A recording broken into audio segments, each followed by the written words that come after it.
Hello student, তোমরা কি জানো যে ক্যাসপিয়ান সি আদৌ সি নয়? মানে মানে Caspian sea is not a C.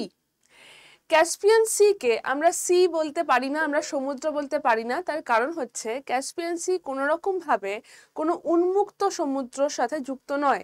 এর চারদিকে রয়েছে ল্যান্ডমাস, এবং যদি কোনো একটা জলভাগ তার চারদিকে ল্যান্ডমাস দ্বারা আবৃত থাকে তখন তাকে আমরা হ্রদ বলি। এই কারণে ক্যাসপিয়ান সি হচ্ছে পৃথিবীর সবথেকে বড় হ্রদ। সি কেন বলা হয়েছিল? তার কারণ প্রথম যখন এটা আবিষ্কৃত হয় তখন বোঝা যায়নি যে এটার আয়তনটা কতটা রয়েছে, তাই জন্য এটাকে লোকজন সি ভেবেছিল এবং ভাবা হয়েছিল হয়তো এটা মেডিটেরিয়ানের মতো, ভূমধ্যসাগরের মতো কোনো একটা সি যার সাথে উন্মুক্ত সমুদ্রের একটা কানেকশন রয়েছে। বাট ক্যাসপিয়ান সি এর পুরো জায়গাটাই ল্যান্ডমাস দ্বারা আবৃত, তাই জন্য এটাকে সি বলা যায় না। এটার নাম ক্যাসপিয়ান হয়েছিল তার কারণ এর পাশে, কক্সাস পাহাড়ের পাশে যে মানুষরা অবস্থান করছিল তাদের নাম অনুসারে এটার নাম ক্যাসপিয়ান সি বলা হয়।